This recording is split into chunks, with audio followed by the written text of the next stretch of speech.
Hello, my name is Joseph Cadot. This is Ill-Informed Opinions. I'm an author, editor, and educational professional.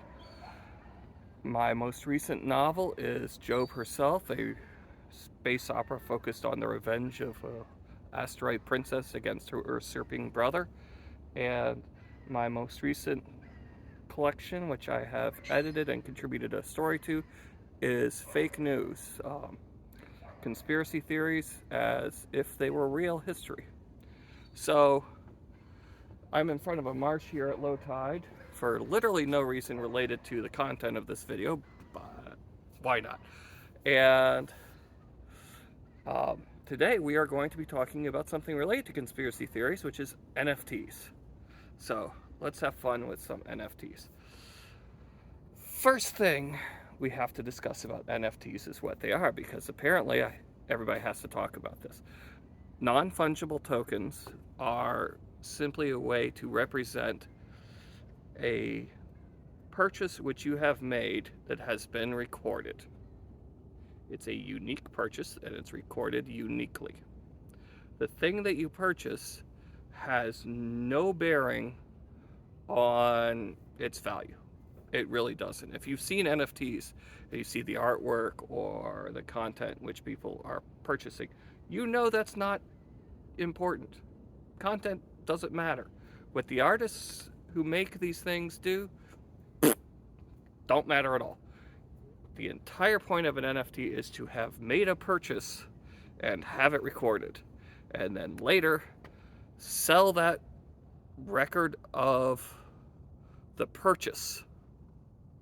I know that's kind of confusing, but look at it this way. If I have a piece of art, real art, not some god awful 256 color scribble made in MS Paint, which so frequently NFTs are. But let's say I have a piece of artwork. Let's say it's made by my lovely wife, Cordelia. It's named Hatchlings, and it's about two um, pelicans who are looking down upon their little baby pelican, which they just hatched with adoration. And it's a sweet painting because it was made in response to her pregnancy and our son being born. So it has meaning for me, okay? And my wife is an excellent artist. Go look at her work. Her name is Cordelia Norris, and she's at lunacreates.org. So this has meaning for me. It's an excellent work. We own a copy, obviously, and we have sold uh, prints of this piece. Okay? All well and good. Now, if someone takes a print of this, someone likes it, and then they sell it to someone else, and then they sell it to someone else, that work has inherent value which is being transferred from one person to another. Okay? It is non fungible in that you can't exchange it for another painting of the same size or with the same colors in it, for example, or the same content. It's a unique work of art that has a limited print run. Each print is unique, and therefore each iteration is unique and non-transferable in terms of, can I exchange this readily for something that's identical to this or close enough?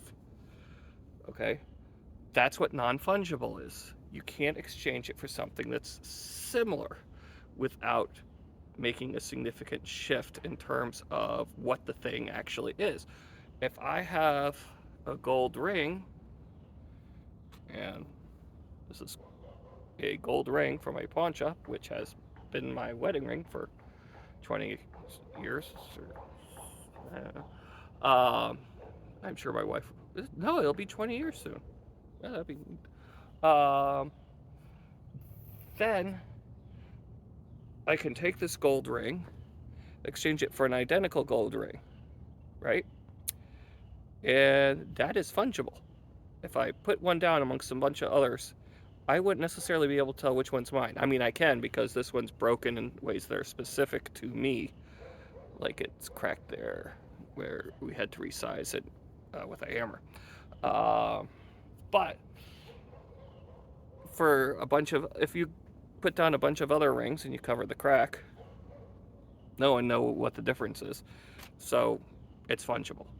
However, I would know the difference because of the crack and when it was made and so on. And to me, that makes it non-fungible. Do you see what I'm saying?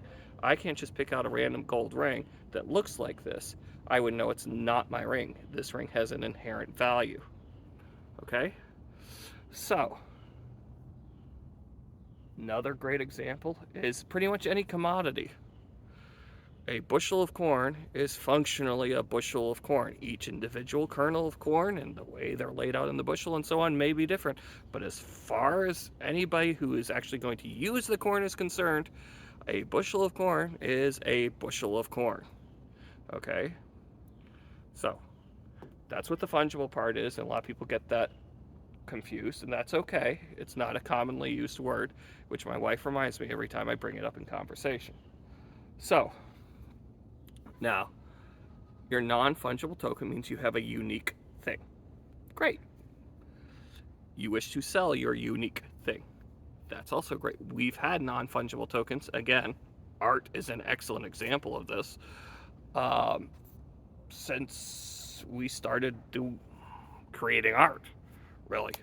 And we've been trading in art in exchange for goods since we started creating art because, frankly, other primates who are related to us and humanity in general, as far back as you want to go in evolution, has been pretty much been involved in trade. It's one of the things that primates do is we have commerce. So we've exchanged non-fungible tokens for years, literally millions of years.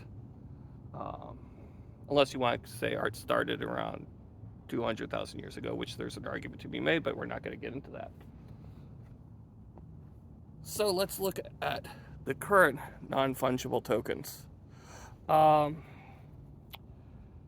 What makes these unique? These things are unique by virtue of the fact that you're not actually buying the object, which is weird. And this is, again, where a lot of people have problems. And they should, for a lot of reasons. What you are buying is you are buying location on a curated receipt, I guess is the best way to put it. It's a receipt that has records of how it's been modified, who modified it, when they modified it, etc., okay? And that receipt has been encrypted, so only people who have had proper permissions, in theory, can modify it. The fact that it costs about a month's worth of electricity for an average household to make one modification is neither here nor there, but, that's the environmental cost of NFTs and cryptos, and that's a whole another thing. And that receipt is called the blockchain.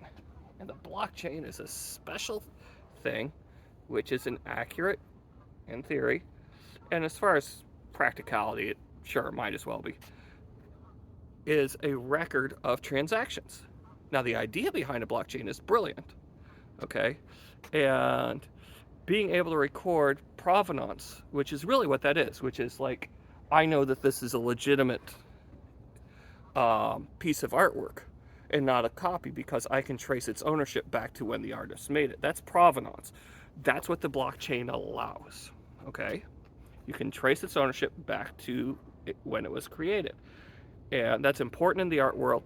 That's important for these NFTs. It's important really for any work of art which is unique, okay? Now, the difference is you aren't exchanging the artwork. You're exchanging a place on that blockchain. When you go to sell your NFT, okay, anybody can make a screenshot of that NFT, by the way, or capture it in any other way, okay? They can recreate it in any fashion, but it remains unique because it's tied to that blockchain and the computational cost of putting the blockchain together and maintaining it. So, the difference between an NFT of hatchlings, my wife's artwork, and the actual piece is that the piece would have to transfer from one owner to the other physically. For the NFT, the piece can stay anywhere. Literally, it doesn't matter. What's transferring is one more person is putting their name on the ledger that is the blockchain and moving it that. Okay? So, I have an NFT of hatchlings, and I sell that NFT, hopefully for more than I made it, but there's a lot of reasons why that may or may not be the case, to someone else. They record their information, they have their information recorded on the blockchain. Money changes hands, hopefully in real cash dollars and not in cryptocurrency for a whole lot of reasons. And all of a sudden, they're the most recent owner. Just like if I gave the artwork to a family member and they decided they don't like my son, so they sold the artwork to someone else who does like it and may or may not like my son. It doesn't matter why they're buying it, but they're buying it. Okay, so that's how the transfer works, and that's how NFTs work. But let's drill down more into what's actually happening.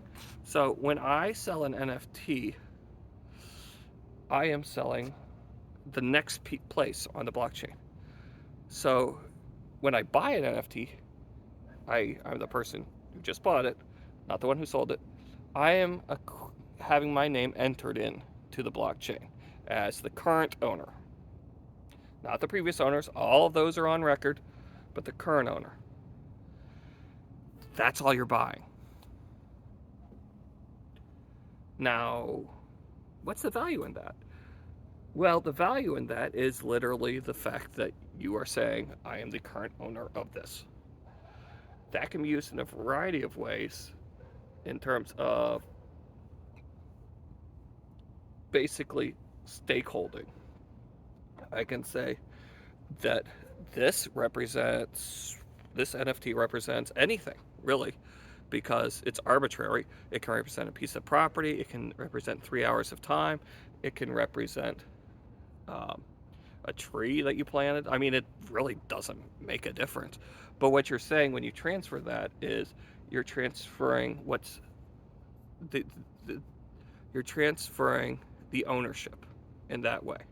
You can look at it kind of like a deed, but not quite, because no one recognizes it except for the people who are also in on this. So, and that comes to our big problem here. Okay, our second big problem. The first big problem is the environmental cost of the blockchain, which again is a good idea. Implementation is crap, but it's a good idea, and I foresee that there will be some use for it in the long run. So, the problem with the blockchain is they're only valuable to other people who have an interest in that blockchain. The NFT is only useful to those people who are willing to buy that NFT. That's the case with anything, really. Okay, but there's no inherent value to that. Again, with the painting, it may end up at a thrift shop, God forbid, but it still is a painting. It has a presence outside of this description of what it is. With your NFT, it has no inherent value. And most NFTs that you look at online are slapped together nonsense that clearly have no value in and of themselves. And the fact that you can reproduce them digitally is a lot of fun, and again shows that it has no inherent value. It just has a value as a item which can be transferred.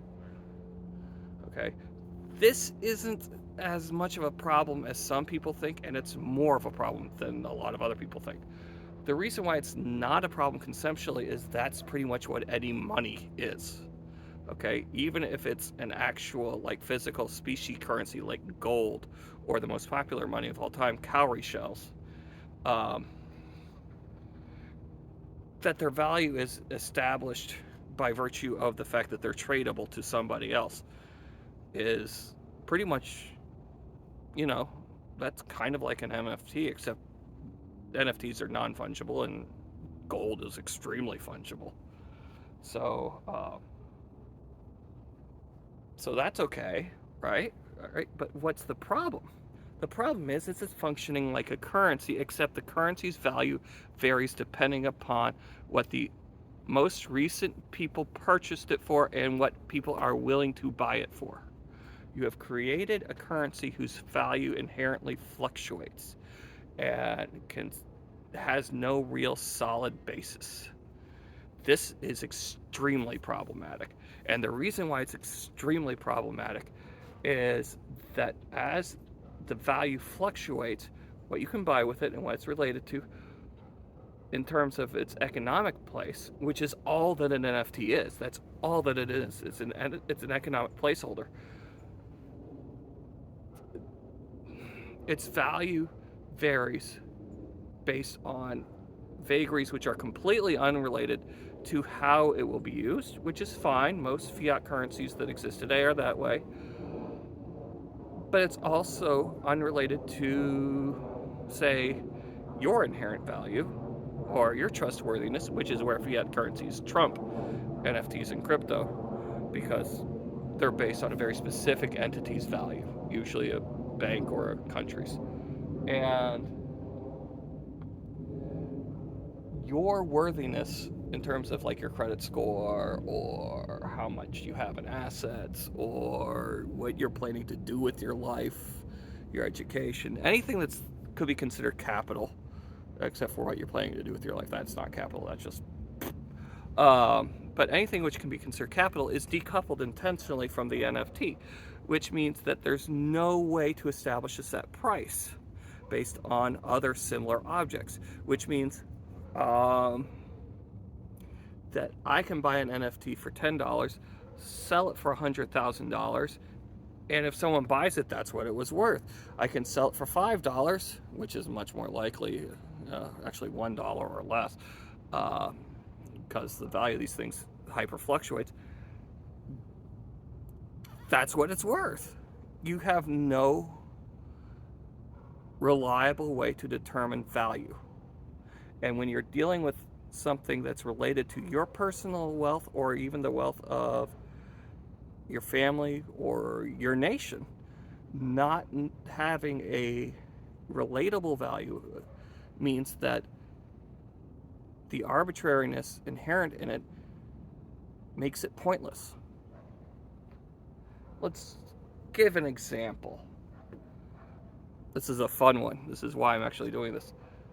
Very recently, some idiots bought a copy of Dune, about yay thick, yay big, that included the artwork and notes for production notes for I can't pronounce his name. I'm going to say Jodorowsky's, a filmmaker in the 70s who was initially going to do Dune, and the soundtrack was going to be by Pink Floyd, and that would have been awesome, but the special effects would have been absolute crap. So, that's kind of something to do with Dune, that you kind of need good special effects. I mean, you could do it animated, but they weren't. So it has nice, gorgeous artwork, very 70s, but still gorgeous. And a lot of things tied into it, and it represents a moment in time. So as a piece of art, this book is interesting. They paid $3.2 million for this. Why'd they pay $3.2 million?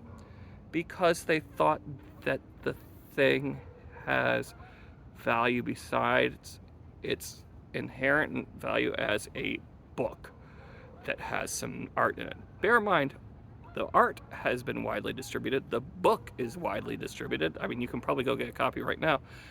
And all of this is online for free. So the actual information, the thing that makes it valuable, is not worth $3.2 million. It might be worth like $30. I don't know if you sold the thing. But they're going to take it apart, scan it, and destroy it to make it into NFTs. That's literally their plan. And that way they're going to...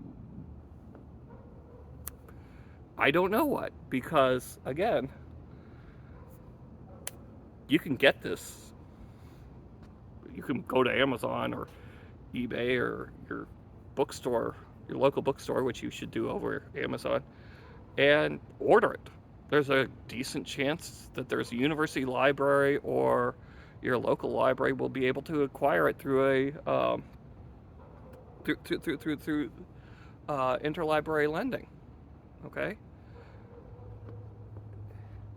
Yet they think that somehow it has value by virtue of making it into an NFT. NFTs have no fundamental internal value, and that's the problem. But again, second problem. First problem is the incredible environmental cost. The damage to the environment from NFTs is amazing. Um, the third problem with that cost is there's taking up all the graphical processor units, and that's why I can't buy a friggin' Xbox Series X or a PlayStation 5 or whatever you want, or a high-end gaming computer. Not that I want one of those, because those idiots are taking up all the chips. But that's neither here nor there. So, to summarize, the good thing about NFTs is frequently, if they are physical objects, they have an inherent value, and therefore you should be able to enjoy them and then pass them on. By the way, this is how a lot of crime happens, is because one of the greatest ways to launder money is by buying artwork, giving the artwork to somebody, and then they sell the artwork. That's the same level of, that's a much superior way to use an NFT that actually exists than doing exactly the same thing, which is done because NFTs are used to launder money all the time. Although everybody has a record, but there's somehow they don't think people will break the blockchain. Please, it'll be broken. Anyways, so that's a use of an actual NFT, one that we've used for millions of years. Then there's the other use, where you take something that means nothing, where basically you're buying a part of a receipt. That's what you're doing, and you're saying, hey, this part of the receipt I want to sell. And you can add your name to the receipt. And then someone else says, yay, I want to do that, and they give you some money. And as long as the money keeps flowing and keeps on going up, yay, everybody's doing well. But like any scheme like this, there's no way that that continues. It just eventually will reach someone says, why would I spend more than 10 cents on this? And everybody else says, I'm bored with this now, or there's a new one over here which I like, or maybe I want to buy real art. And they say, yeah, 10 cents sounds about right. And all of a sudden, the $1 million, or in this case of these idiots, $3.2 million you invested is worth less than 3 cents. And you just get handed your money to someone for no reason and got nothing in return except a place and a receipt. So, anyways, I'm happy to accept any questions or comments. Please feel free to ask and to do so. And if you want to get hold of me, you can find my contacts in where you got this video. And I hope to hear from you soon. Bye-bye.